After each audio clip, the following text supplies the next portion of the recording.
We have 4 special Torah readings that are capped on to the regular weekly Torah portion. Obviously, we conclude the whole of the 5 books in 1 year's time. We have Torah portions, 53 of them for an annual cycle.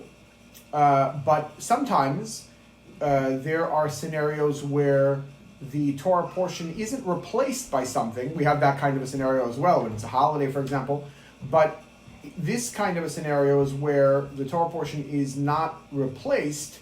It is just supplemented by a special, what's called maftir, a special post-reading for some special calendrical event. And so, in this example, this Shabbat, we will be reading the regular Torah portion, obviously, and then at the very end, we will read the section from the beginning of the parsha called Chukas in the book of Numbers, which discusses the red heifer. The red heifer was the animal that was the main ingredient or component in the purification process from impurity caused by a corpse. The reason why it's red on this Shabbat is because we're coming up to the month of Nisan, that's the next month in the Hebrew calendar, and the holiday of Passover, which obviously is in the month of Nisan. Back in the times of the temple, one of the main components of celebrating the holiday was bringing the Paschal lamb as the offering, Paschal offering. You cannot come to the temple and offer an offering, bring an offering, if you were impure. And therefore, there was in essence a national purification day, or more than just day, but purification process that occurred every single year in the context of preparing for Passover. And so, being that again, we're getting closer and closer to that holiday, we have this as our special reading, even though now, of course, there is no temple, therefore there is no requirement to become pure, and obviously no offering as well, but on the spiritual level, of course, all of this is still extant. Certainly, the most esoteric chapter in the Torah is the law of the red heifer, in Hebrew called Para Aduma, commanded by God to Moses as an antidote to the state of ritual impurity engendered by contact with death. The concept of impurity is very, very often mistranslated and misunderstood. The mistranslation actually leads to the misunderstanding, in that very often, even from otherwise Jewish sources, the word tahor, which really translates as pure, is rendered as clean, or tameh, which really translates as impure, is rendered as dirty or unclean. And even though I guess you could say that those are close, clean and unclean, pure and impure, there is a massive misunderstanding, because clean or unclean is usually in the physical sense. A person just took a schwitz in a sauna is clean. A person who just, played on a football field of mud is dirty or unclean. Whereas pure and impure is exclusively in the spiritual context. And so, as far as, let's say, Jewish law is concerned, you can easily set up a scenario where a person is entirely impure, but physically as clean as you could imagine. Or vice versa. A person is completely dirty with mud, head to toe, but is spiritually pure. So if physical cleanliness, or the lack of cleanliness, uncleanliness, has nothing to do with the definition of impurity, and it has nothing to do with it, what therefore is the underlying kind of comprehensive definition, functional definition of impurity? There are all sorts of different kinds of impurity. There are impurities that are caused by human behavior. There are impurities that happen to come upon a person without a particular thing that he did. There are animals who can be impure. We have to somehow get a good, solid definition of impurity in general terms. Impurity is functionally defined as reality falling short of potential. That functional definition can be applied to every single kind of impurity that there is. Furthermore, the more severe an impurity, that's caused by a more significant shortcoming of reality to potential. In other words, the smaller the shortcoming, the less severe the impurity. The bigger the shortcoming, the more severe the impurity. For example, an animal can be termed or designated as impure. In our Torah portion, in fact, we read for the first time in the whole of the 5 books of Moses about the laws of kosher. Pure animals, pure fish, impure fish, all sorts of birds which are impure, creepy crawlers and all sorts of bottom feeders. Those kinds of things are all in our Torah portion. And we see that an animal which is impure because reality fell short of potential, in that, being that it is impure, it cannot be used by, or cannot be eaten by, a Jewish person to use that energy in order to serve God. If the animal had been created with the characteristics that would have made it pure, then the reality would not have fallen short of potential. The animal could be used for farming, could be used for riding, and also could be used for eating.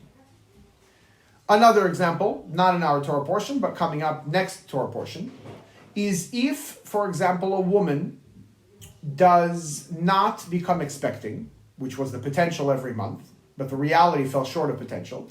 When she sees the physical indicator of her not becoming expecting, namely she sees blood, she becomes impure. The reality, though, is that she'll have another opportunity to become expecting next month. The reality is, though, that the animal can be used for other things in serving God. And so those levels of impurity are not nearly as severe as the level of impurity imparted by a corpse. Even in the case of a corpse, again, reality falls short of potential. The person could have been alive a little bit longer than he was. He could be not dead yet, and therefore could still be serving God.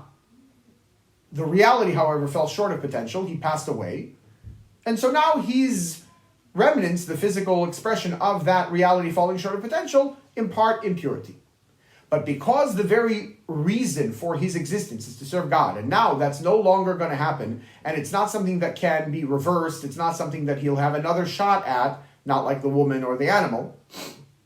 Therefore, the impurity that is imparted by his corpse is the strongest kind of impurity that there is. In fact, in the translation of the rabbinic terminology, it's called the father, like the very source of impurity. That is what is remedied by the red heifer. So however powerful that impurity is, that's how powerful, and a little bit more powerful actually, has to be the concept of the red heifer. The Medrash describes how King Solomon, the wisest of men, was baffled by it. We'll note that King Solomon understood, obviously, all of the Torah, understood even those commandments which are termed and defined by Torah itself as statutes, namely, a category of commandments that we don't have a good reason for, that we can figure out on our own. We don't have a good reason that's explained to us by God, and so we're basically left with because God said so. There are commandments that are very basic, at least on their face, that we can understand even without divine explanation. Those are called the judgments. There are commandments that we can't figure out, but God explained. Those are called the testimonials. So those we understand. A regular person should be able to understand. You don't have to be a King Solomon or a Moses. When it comes to the statutes, a regular person cannot really understand the depths, the real kind of reason why the commandment exists. It's not something we can figure out on our own. It's not something that God explained. And so it's left, God said so. That's it. To the extent that the sages say that God says about the statutes, chokakti gzeira gazarti, a statute, I have made a statute, a decree, I have decreed, and you do not have permission to even think about it or like question it. That you don't have permission to violate it applies to all the commandments. When it comes to the statutes, though, because you're never going to figure it out anyway, that's the very definition of a statute, it's just because God said so, you really don't have any permission to question its fundamental reason. But King Solomon wasn't the average person. King Solomon was the wisest of all men. And therefore, he actually understood the reason for the statutes, something that otherwise is basically impossible, except for the red heifer. The red heifer was so far out there that he says it's far away from me. In other words, even though I understand the other statutes, this statute, I don't understand. And how Moses, the very vehicle of God's communication of his Torah to man, meaning that if Moses is going to teach people Torah, he better know it himself very well, turned pale upon encountering the prospect of contamination by death, and found utterly incomprehensible the process of its rectification, crying out to God, Master of the universe, this is a purification? It's not just that the law of the red heifer cannot be logically explained. Indeed, there exists an entire category of commandments of mitzvot called chukim, decrees or statutes, whose defining criteria is that they transcend human understanding. As we just said, there are three categories. That is one of the three. What's unique about the red heifer, and why it's called the statute of the Torah, not a, but the, in other words, the quintessential example of a statute, is that while the other decrees or statutes at least follow an internal logic of their own, the laws of the red heifer are fraught with paradox and inconsistency. So let's, for example, take it's not a commandment, it's a set of commandments, but the general realm or category of law, kosher.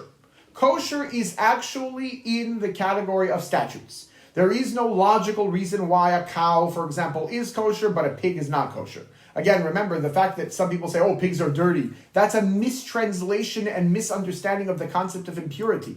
The people who say that get their idea from the verse in our parsha, by the way, which says that the pig is impure. It does not say that the pig is unclean, meaning physically dirty. And so a cow is pure and a pig is impure. But a cow and a pig are both disgustingly dirty. So it's not logical why one should be this way and one should be the other way. Fine. Plenty of commandments that we understand because God explained, not because we can figure it out on our own. Maybe kosher is one of those things that we can't figure out on our own, but that God explained.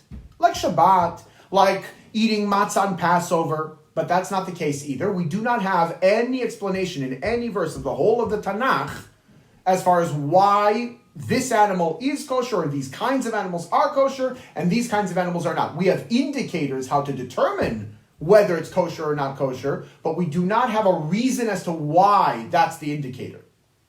And so we're left with kosher being just because God said so. Kosher is statutory.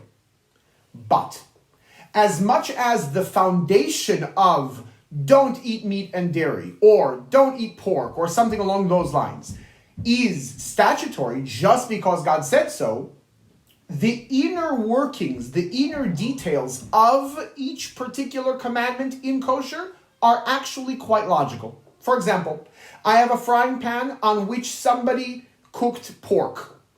I cannot take a kosher steak and cook it on that frying pan and consider it kosher because there's going to be taste transfer.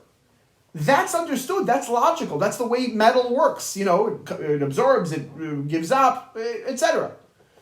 All sorts of other details. In fact, almost all of the details. The fact that if I accidentally mix some dairy into some meat, let's say I accidentally dump a milliliter of, or let's say a cup of milk into 60 cups of chicken soup or beef stew or something. So it's 1/60th, or if it's less diluted than 1/60th, let's say 1/70th, 1/80th, whatever. 1/60th, though, is the delineating line, that if it is at 1/60th or less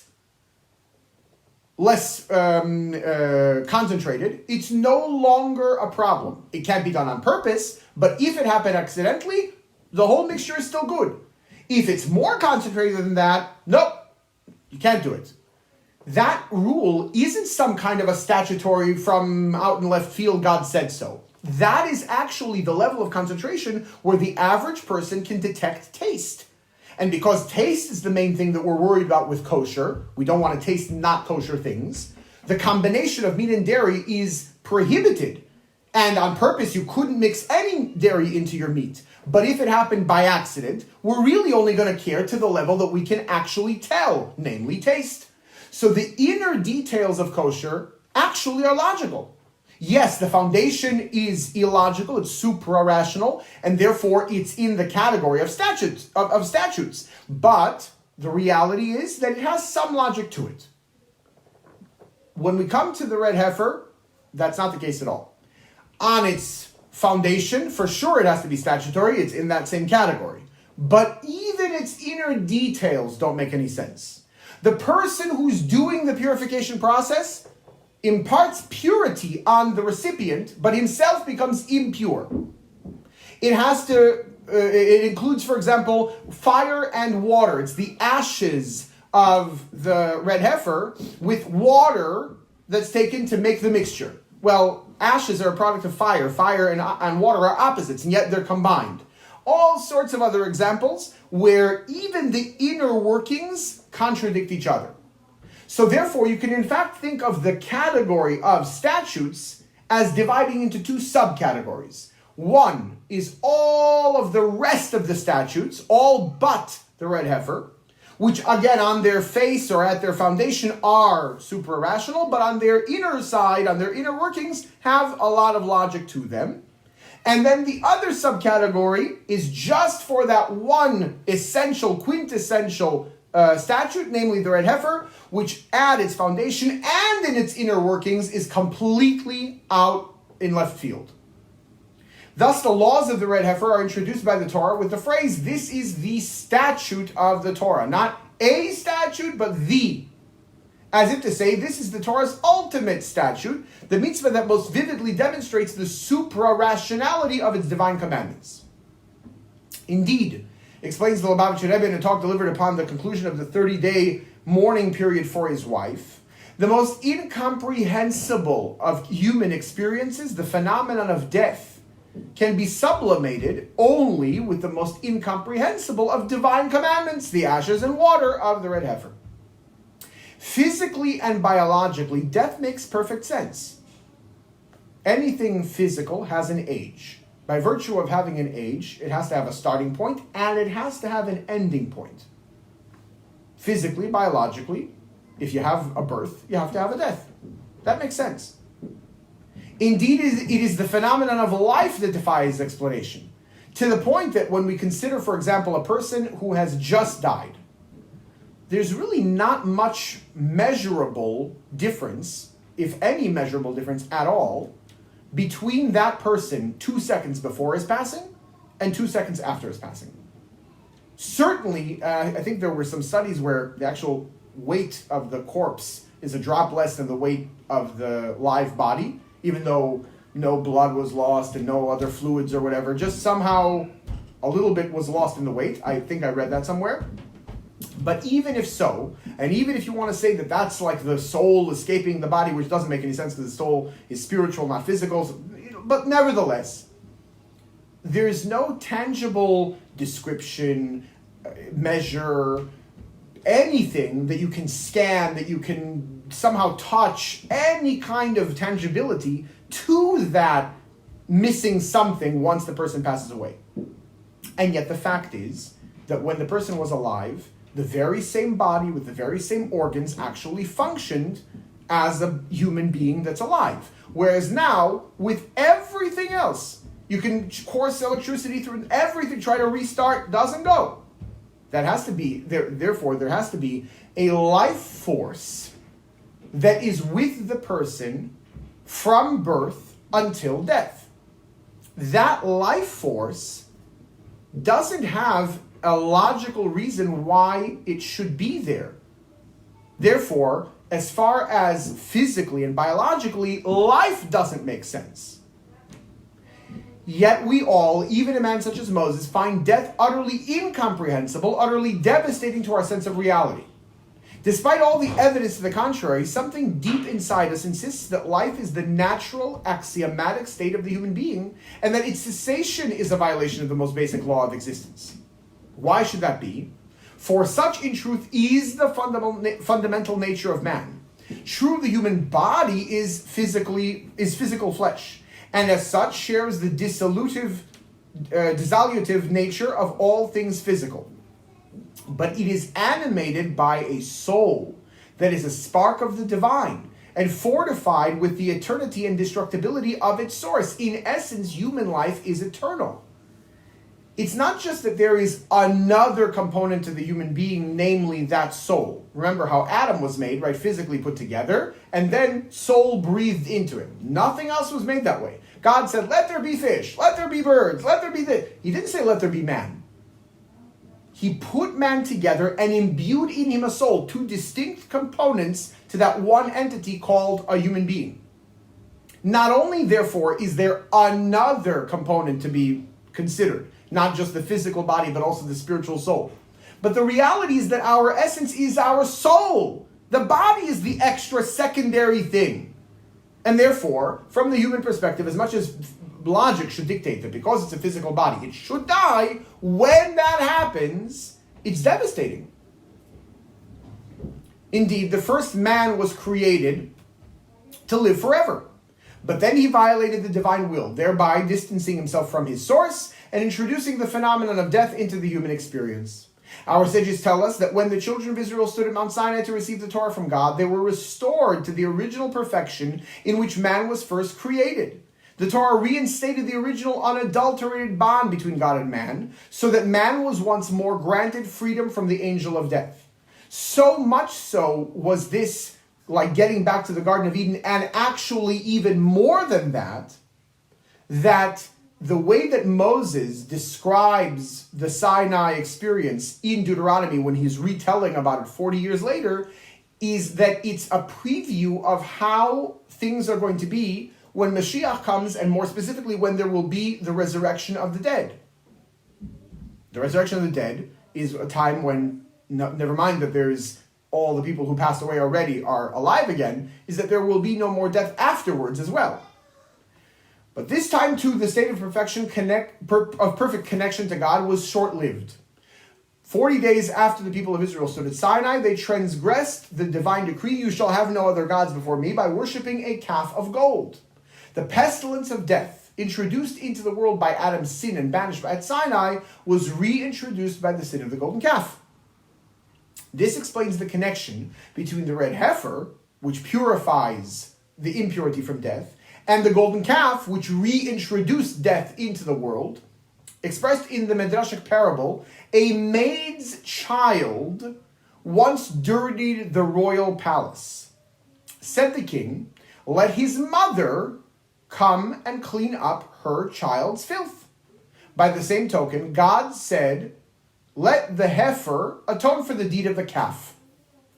In our post-calf world, because of course we didn't have a purifying experience after the sin of the golden calf, and we will when Mashiach comes, but that hasn't happened yet, the imperfection in our relationship with God finds its most noxious expression in the phenomenon of death. Contact with death thus spawns the most severe form of spiritual impurity, which can be mitigated only by the mother of the golden calf, the most supra-rational of the divine decrees, the red heifer. That's why it has to be a heifer, a mother, a female, not a male. This was God's reply to Moses' cry, Master of the universe, this is a purification. Moses, God said, it is a decree that I have decreed. Certain things are so overwhelming to my creations that they can be overcome only by submitting to an absolute command from an absolute authority. So even someone like Moses or King Solomon have to have some level of something they don't understand. And that is not just one of the statutes, but the statute, the red heifer. I have therefore commanded laws to instruct you what to do when your lives are touched by death. These are supra-rational, even irrational laws, for only such laws can facilitate your recovery. It is only by force of an utterly incomprehensible divine decree that you can recover from such utter devastation to a living being's self-definition. That also explains why this was a necessary step in preparing for Passover. Passover, of course, celebrates our exodus from Egypt, which in and of itself is irrational and super-irrational. We didn't deserve to leave Egypt. God schlepped us out of Egypt, in fact. We didn't leave. That means that in order to get to that level of freedom and celebration of that freedom, we have to have this irrational or super-irrational step in the preparation process. Ultimately, however, there will come the day when the original bond between man and God will once more be restored. This time, our prophets promise it will be immune to disruption by sin, since God will slaughter the evil inclination in the heart of man and remove the spirit of impurity from the earth, with the result that death shall cease forever.